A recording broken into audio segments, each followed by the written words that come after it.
இந்த பக்கமா தான் நைட்ல நாங்க வார்டனுக்கு தெரியாம போவோம். நீ பார்த்து பத்திரமா போயிட்டு வா. போயிட்டு கால் பண்ணு.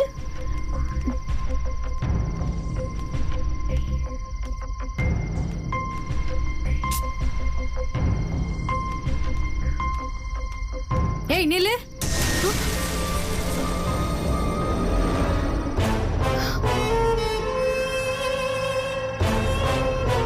யார பார்க்க வெளியே போற? அம்மா, அன்னைக்கு என்ன பார்க்க வந்த ரிஷி சாருக்கு தலையில அடிபட்டுருச்சு. பாவம் வலியில துடிக்கிறாரு. அதான் இந்த பச்சளை மருந்து ரெடி பண்ணி நான் எடுத்துட்டு போறேன். இந்த கதையை என்ன நம்ப சொல்றியா?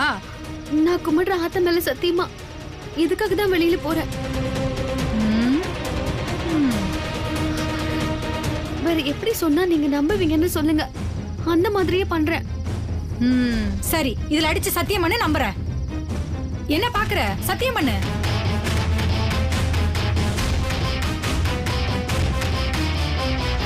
ஏய் நிறுத்து. வா இந்த பக்கம்.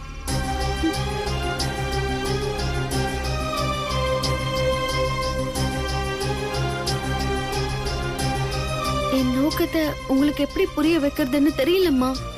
என் நேரமும் போனோட வாழ்ற பொண்ணுங்க மத்தியில நீ இப்படி இருக்கிறத பார்த்ததும் எனக்கு உன் மேல நம்பிக்கை வந்துருச்சுமா. இப்ப கூட வெளியே போறதுக்கு நீ போய் சொல்லிருக்கலாம். ஆனா ரிஷியை தான் பார்க்க போறேன்னு எதுக்கு உண்மையை சொன்ன? ஏன்னா உன்கிட்ட எந்த தப்பும் இல்ல. அதே மாதிரிதான் உன் காதலனும்.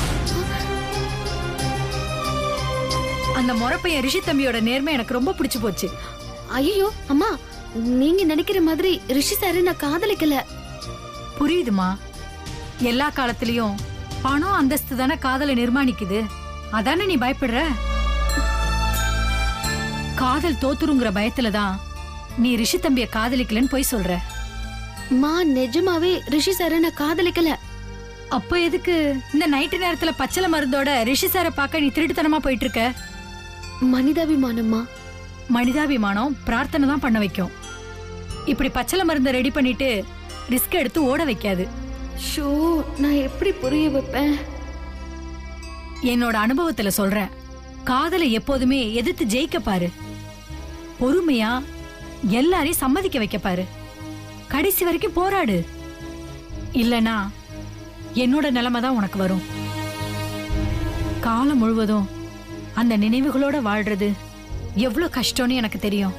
அதனாலதான் நான் இவ்வளவு தூரம் சொல்றேன். சரி, நீ போ. நன்றிமா. தனியாவா போற? இல்ல, என்ன கூட்டிட்டு போக பாலாஜி அண்ணா வந்திருக்காரு. பார்த்து ஜாகிரதையா போமா.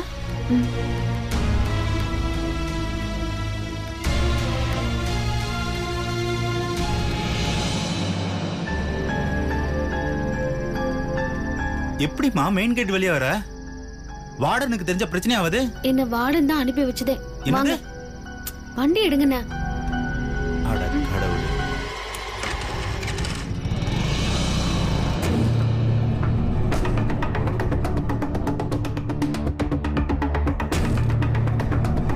வாட்டர் டேங்க் அங்க ஏன் போனீங்க தம்பின்னு கேட்டப்ப உன் தம்பி கோவத்தோட வாட்டர் டேங்க பார்த்ததை நீ கவனிச்சியா? கவனிச்சேன்.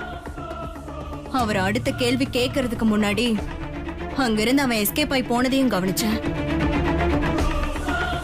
நீங்க ரெண்டு பேரும் கஷ்டப்பட்டு பிளான் பண்ணி அத்தைய கூட்டிட்டு போயும் பிரயோஜனம் இல்லாம போயிடுச்சே. Bad luck, bad luck. Good லக்னா, குட் லக். குட் லக்கா? ரிஷியும் துர்காவும் மாட்டாதது உனக்கு குட் லக்கா? ரொம்ப யோசிச்சு என் தங்கச்சி மென்டல் ஆயிட்டா. உன்ன ஏய், பொம்பளை பிள்ளைய அடிக்க போற? நீ எதுக்கு குட் லக்னு சொன்ன? இல்ல அண்ணே, துர்காவும் ரிஷி மாமாவும் மகாபலிபுரத்துக்கு பைக்ல போனதை என் கண்ணால பார்த்தேன்.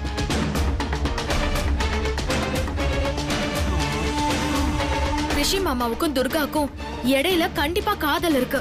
புதுசா இருக்கு. அப்படி இருந்தா ரிஷி சண்டை போட்டு அடிபட்டு இருக்கிறப்ப அவ வந்திருப்பாளே. நீங்கெல்லாம் போகாம இருந்திருந்தா கண்டிப்பா அவதான் ரிஷி மாமாவை ஹாஸ்பிட்டலுக்கு கூட்டிட்டு போயிருப்பா. அதனாலதான் உறுதியா சொல்றேன். நீங்க அங்க போனதும் உங்களை பார்த்துட்டு அவ பயந்து ஒளிஞ்சுகிட்டு இருந்திருப்பா. ரிஷி மாமாக்கு அடிபட்டதை அவ பாத்துட்டா. சோ ரிஷி மாமாவுக்கு அவ போன் பண்ணி பேசியிருப்பா. இல்லனா நேர்ல ரிஷி மாமாவை மீட் பண்ண கண்டிப்பா வருவா. அம்மாக்கு பயந்துட்டு அவ இந்த வீட்டுக்கு வரமாட்டா. கண்டிப்பா வருவா அண்ணி. ஏன்னா மாமாவுக்கு சின்னதா ஜலதோஷம் பிடிச்சா கூட துடிச்சு போய் கசாயம் ரெடி பண்ணி குடுக்கறவா அவ. தலையில அடிபட்டு இருக்கிறப்போ கண்டிப்பா வந்து பாத்துட்டு ஏதாவது மருந்து போட்டு விட்டுட்டு போவா. நைட்டு நம்ம வீட்டுக்குள்ள யாருக்கும் தெரியாம வந்துட முடியுமா? அண்ணே, அவ பேய் மாதிரி. சிவராத்திரி அன்னைக்கு நம்ம எல்லாரையும் தூங்க வச்சுட்டு அவ முழிச்சிருந்து விளக்கேத்தி மதுவை காப்பாத்தல. இன்னைக்கு கண்டிப்பா ரிஷி மாமாவை பார்க்க இந்த வீட்டுக்குள்ள வருவா. காவேரி சொல்றது கரெக்ட் தான். அந்த சிலைய அவளுக்கு தெரியாம நாங்க அதை எடுத்துட்டு போறதுக்குள்ள நாங்க பட்ட கஷ்டம் இருக்கே, அது கொஞ்சம் நெஞ்சமா? நீ சொல்ற மாதிரி துர்கா இன்னைக்கு வீட்டுக்கு வந்தான்னா அந்த வேலைக்காரிங்கிற ஆட்டை வெட்டி பிரியாணி செஞ்சிடலாம். கண்டிப்பா வருவா அண்ணி. துர்கா இந்த வீட்டுக்கு வந்தான்னா திரும்ப போக கூடாது. நீங்க 2 பேரும் கீழே இருந்து பாத்துக்கோங்க. நான் ரிஷி ரூம்ல இருந்து பாத்துக்கிறேன்.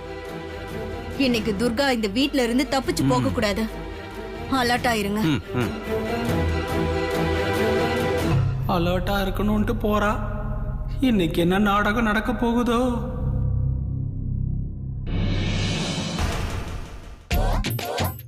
நம்மளால வேற தூக்கத்தை கண்ட்ரோல் பண்ண முடியாது. இவ வேற ஃபுல்லா முழிச்சுக்கிட்டு இருக்கணும்னு சொல்றா.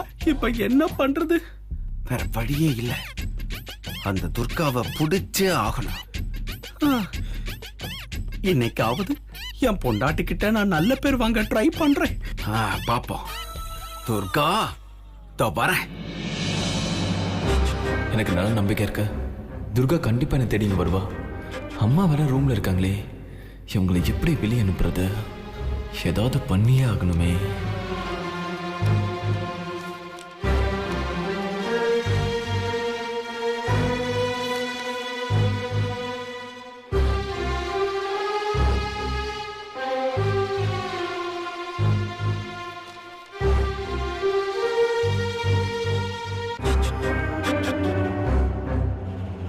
மாம், இன்னும் நீங்க தூங்கலையா?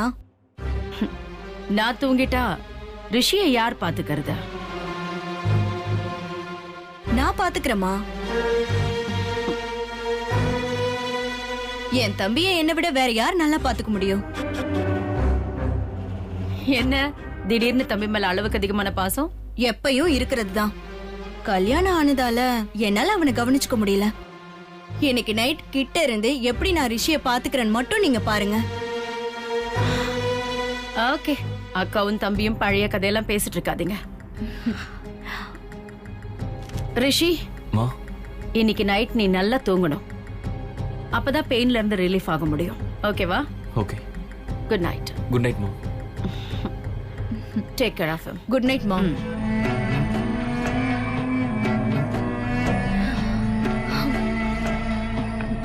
அம்மாவை கூட ஈஸியா சமாளிச்சிடலாம். அக்காவை சமாளிக்கிறது ரொம்ப கஷ்டமாச்சே. பாத்துக்கலாம் பாத்துக்கலாம்.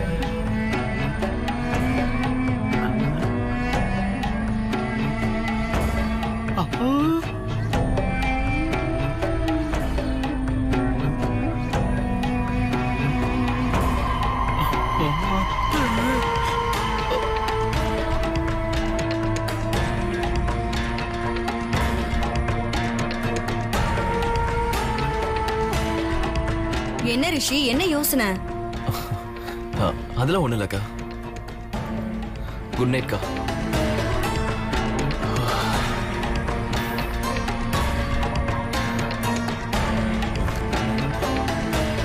ரிஷி, நீ என்ன யோசிக்கிறன்னு எனக்கு தெரியும். துர்கா இன்னைக்கு என்கிட்ட இருந்து தப்பிக்கவே முடியாது. நீ நினைக்கிறது இன்னைக்கு நடக்காது.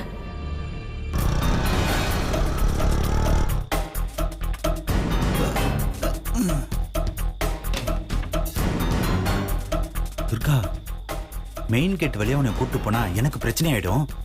இப்படியே போய் அந்த செவர் வழியா ஏறி குதிச்சு அப்படியே உள்ள போயிடு. அங்க யாரும் இருக்க மாட்டாங்க. சரியா? நான் உடனே வந்துடுறேன். நீ போன உடனே வரத்துக்கா பாஸ் பிளான் பண்ணி வர வச்சாரு. இன்னைக்கு நமக்கு சிவராத்திரி தான்.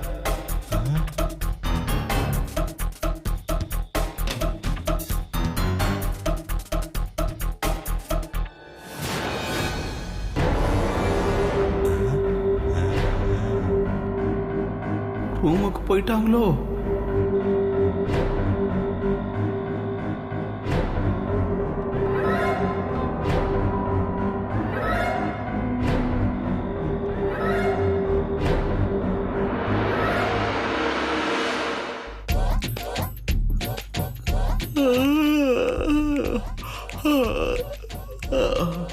ஐயோ, இன்னைக்குன்னு பார்த்து பெரிய பெரிய கொட்டாவியா வந்துகிட்டு இருக்கேன்.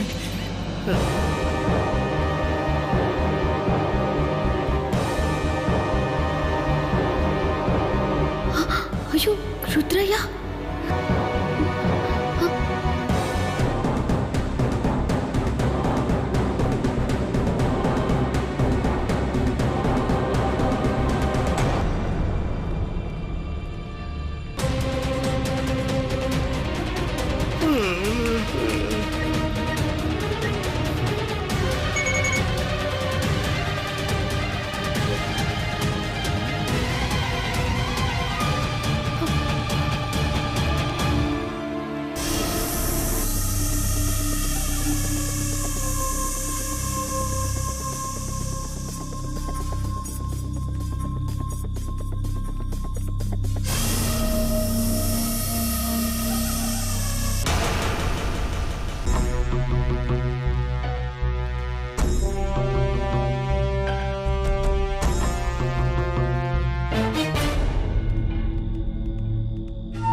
முழிச்சிட்டு இருக்கா.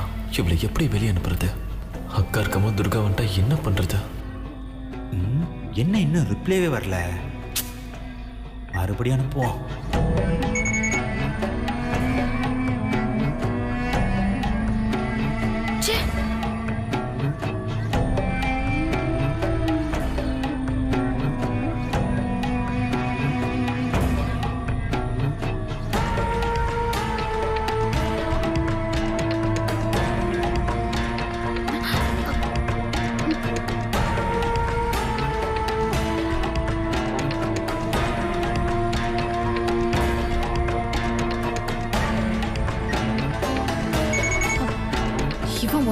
சிச்சுவேஷன் தெரியாம.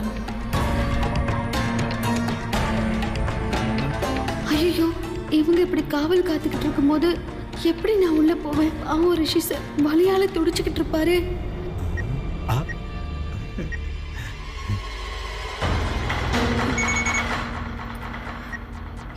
இவனுக்கு வேற வேலையே இல்ல.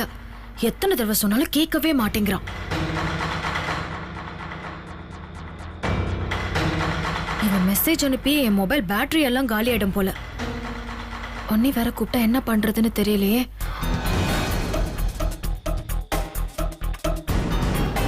என்ன இப்படி தூக்கம் வருது?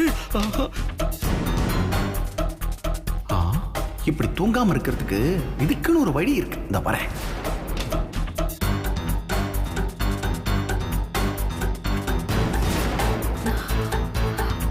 ஐயோ, இப்ப சார்ஜ் பண்ணணுமே.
ரிஷி சார் வலியால துடிச்சதுனால இந்த மருந்து எடுத்துக்கிட்டு திருட்டுத்தனமா வந்துட்டேன். என்ன மன்னிச்சிருங்க.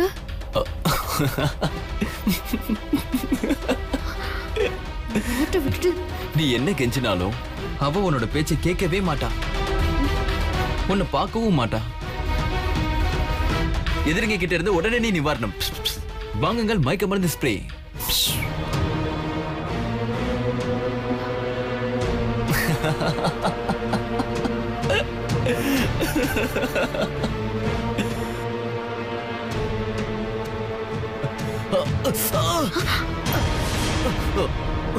ஐயோ ரிஷி சார் என்னாச்சு?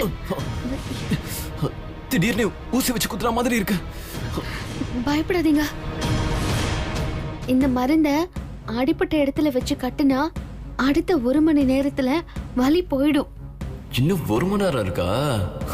ஓகே. ரிஷி சார் கொஞ்சம் சாஞ்சி உட்காருங்க. காயத்துக்கு டாக்டர் கட்டி இருக்கிற கட்டை பிரிச்சிடலாம்.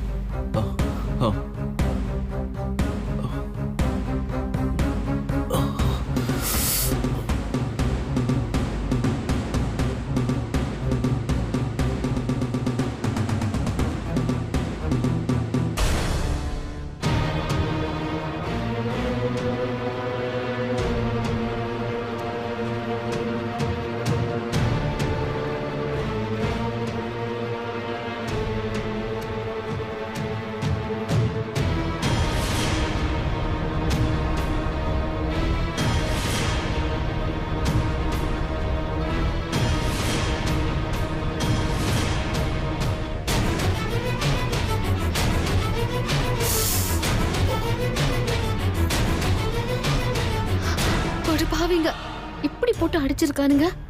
உங்களை அடிச்சவங்களுக்கு 7 ஜென்மத்துக்கும் கை கால் விளங்காம போயிடும். அவங்களும் இதே மாதிரி கஷ்டப்படுவாங்க. அவங்க 7 ஜென்மத்துக்கும் புள்ளக்குட்டியோட நல்லா இருக்கணும். அவங்க என்ன இப்படி அடிக்கலனா இப்படி ஒரு ட்ரீட்மெண்ட் கிடைச்சிருக்குமா?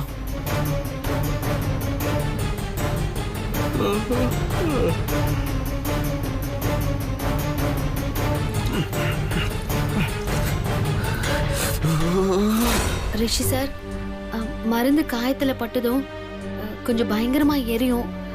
பொறுத்துக்கோங்க. காட்டுங்க.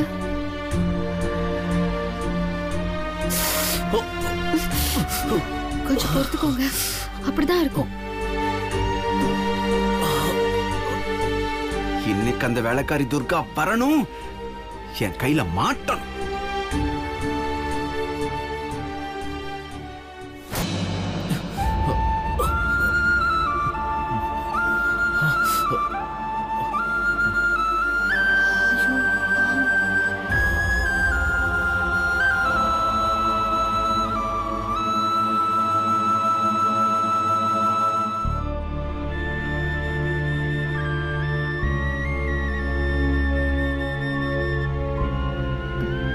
நல்லா படுத்து தூங்குங்க. நான் கிளம்புறேன். ரிஷி சார் கைய விடுங்க. சொன்னா கேளுங்க. இதுக்குதான் நான் வரமாட்டேன்னு சொன்னேன். ஹலோ, நான் ஒன்னும் ரொமான்ஸ்க்காக இல்ல, ட்ரீட்மெண்ட்காக தான் எழுத்தேன். இங்க பாரு, கம்பி பட்டு உன் கை கிழிச்சிருக்க. அந்த வலி கூட உனக்கு தெரியலையா?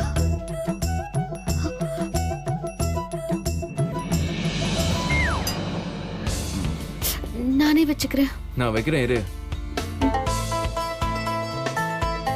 சிட்டி பசங்களுக்கு இங்கிலீஷ் மெடிசன் தான் தெரியும். துர்கா, வலிச்சதுன்னா உனக்கு ரொம்ப பிடிச்சவங்கள நினைச்சுக்கோ. உனக்கு வலிக்கவே வலிக்காது.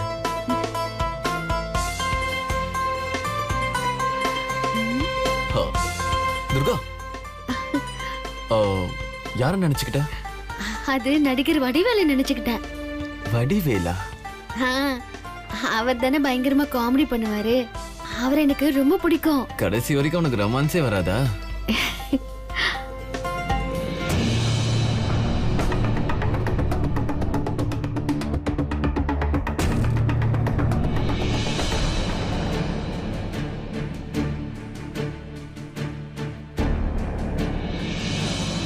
சரி, இப்ப எதுக்காக இவ்வளவு கஷ்டப்பட்டு என்ன தேடி வந்த சொல்லு. ஏன்னா நீ என்னோட அமராவதி. அதான் இத்தனை பிரச்சனையை தாண்டி உன்னை இங்க கூட்டிட்டு வந்திருக்கேன். உன் இடத்துல யாரும் இருந்தாலும் வந்திருப்பேன், நான் மதுக்காக வந்திருக்கேன் அப்படிலாம் டைலாக்லாம் சொல்லாது, புரியுதா? அப்படின்னு நீங்க நினைச்சா நான் என்ன பண்றது?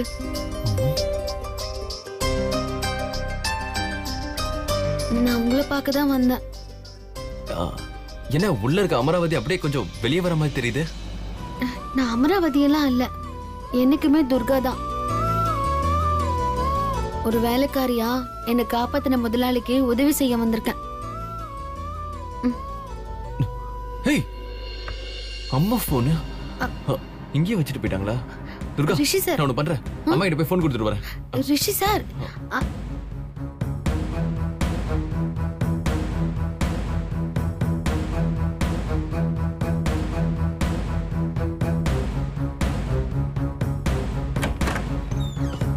என்ன ரிஷி?